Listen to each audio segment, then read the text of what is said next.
चलिए प्रश्न पढ़ते हैं, जो कि कुछ इस प्रकार है कि रेखा x प्लस 2 बटा 3 जो कि बराबर है y प्लस 1 बटा 2 के, जो बराबर है हमारा z माइनस 3 बटा 2 पर बिंदु 1 2 3 से वर्गमूल 5 की दूरी पर स्थित बिंदु के निर्देशांक ज्ञात कीजिए। अब इसके अंदर जो मुख्य बिंदु है हमारा वो कुछ इस प्रकार है कि हमें रेखा x प्लस 2 बटा 3 बराबर y प्लस 3 बटा 2 पर स्थित बिंदु, जो कि बिंदु 1 2 3 से वर्गमूल 5 की दूरी पर है, उसका निर्देशांक ज्ञात करना है। आइए अब देखते हैं इसे किस प्रकार किया जा सकता है। उससे पहले हम देखेंगे कि इसकी मुख्य अवधारणा क्या होती है। तो आइए इसकी मुख्य अवधारणा देखें, जो कि कुछ इस प्रकार है कि रेखा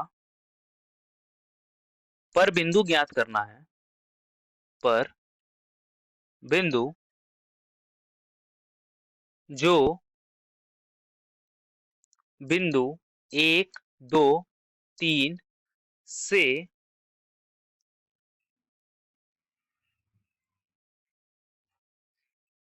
वर्गमूल 5 की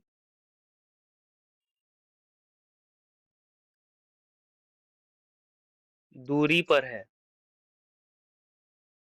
आइए अब इसका हल देखते हैं, जो कि कुछ इस प्रकार होगा कि जैसे इसका हल होगा हमारा, जैसे हमें इसका चित्र देख, जो कि कुछ इस प्रकार होना चाहिए कि जैसे ये हमारी रेखा है और ये एक बिंदु है जो कि हमारा दिया गया है 1 2 और 3। यहाँ से यहाँ तक की जो दूरी है ये वर्गमूल 5 है और ये हमारा बिंदु है x1 y1 और z1, जिसे हम बिंदु B मान लेते हैं और इसे हम बिंदु A मान लेते हैं।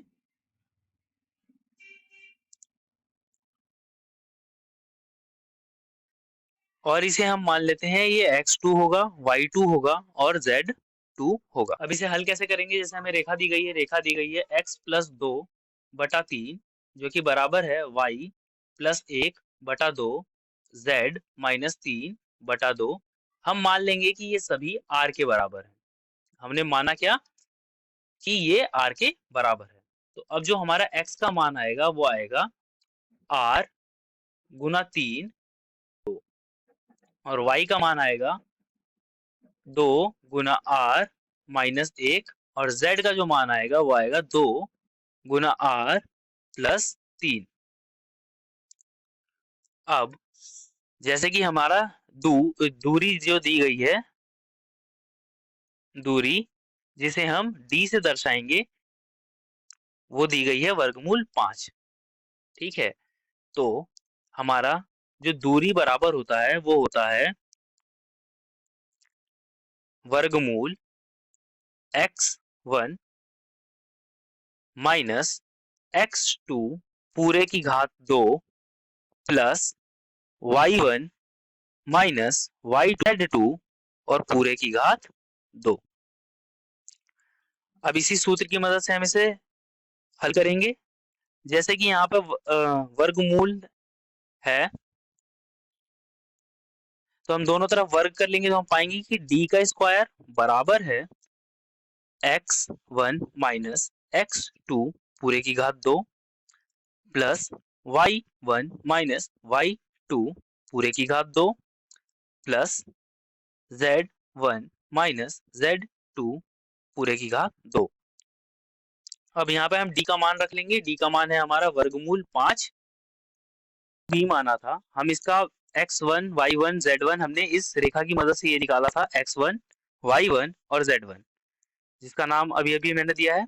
आगे बढ़ते हैं, तो ये हो जाएगा x1 हमारा हो जाएगा 3r minus 2 minus 1 minus 1 minus 2 पूरे की घात 2 प्लस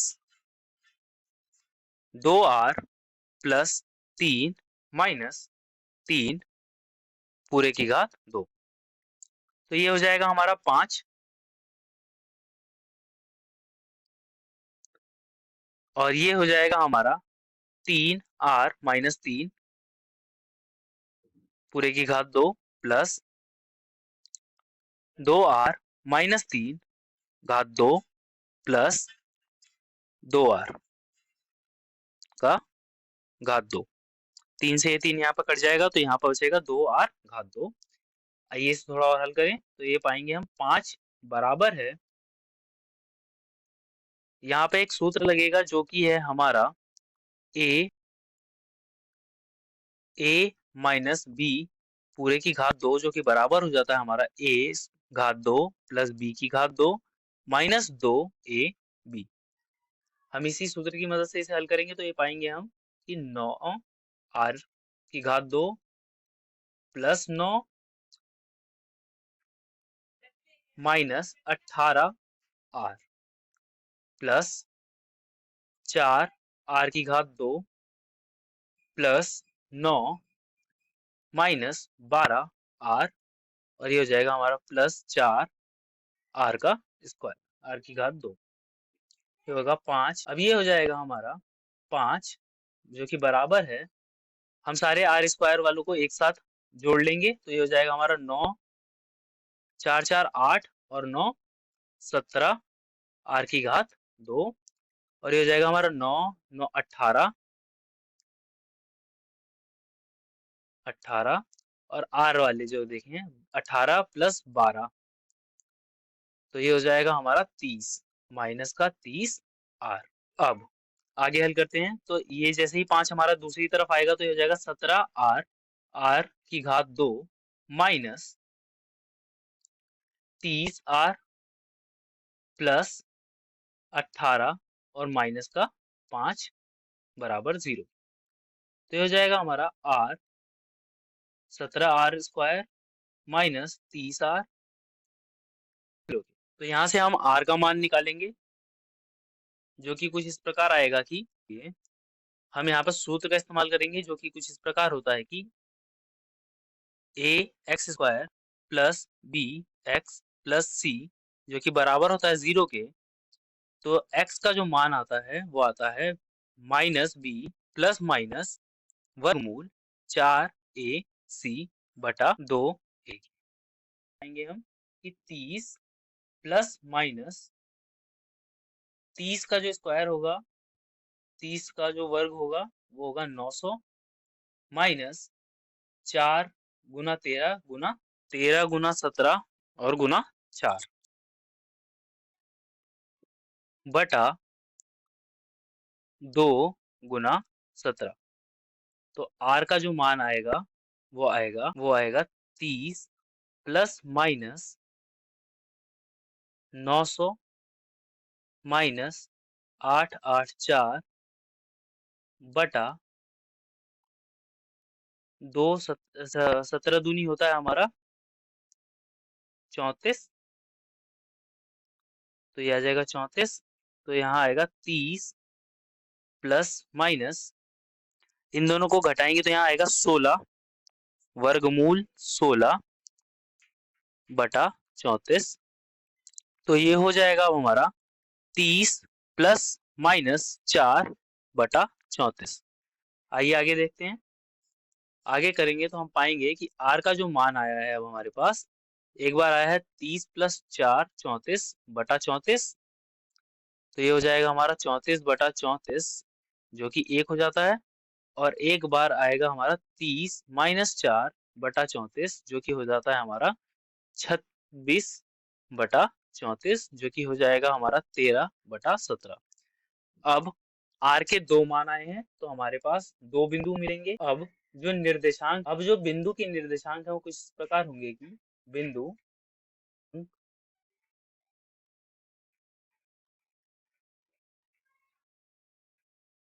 जो कि हो जाएंगे, पहला हमारा आएगा x के लिए हम पहले r बराबर 1 रखेंगे तो हमें मिलेगा x a1 बराबर होगा 3r माइनस 2 के, तो ये हो जाएगा हमारा 1।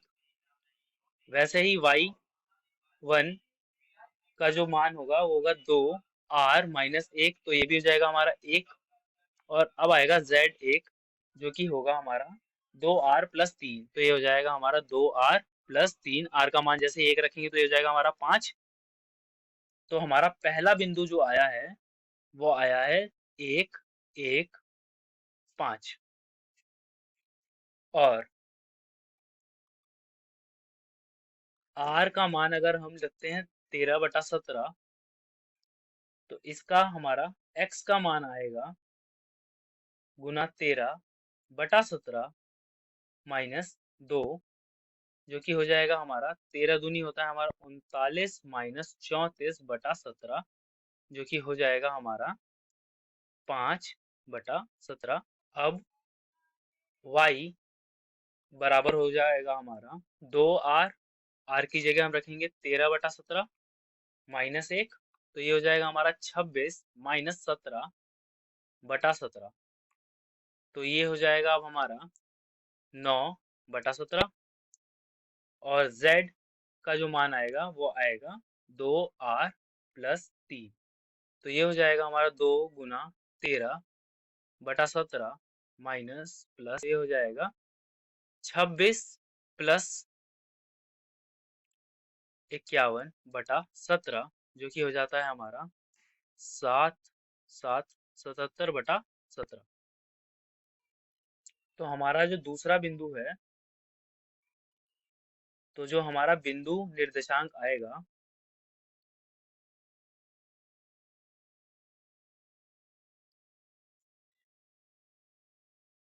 होगा, वो तो होगा 1, 1, 5 और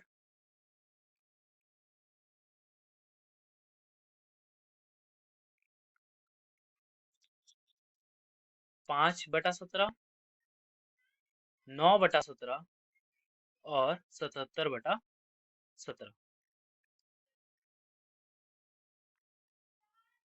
ये हमारा उत्तर है।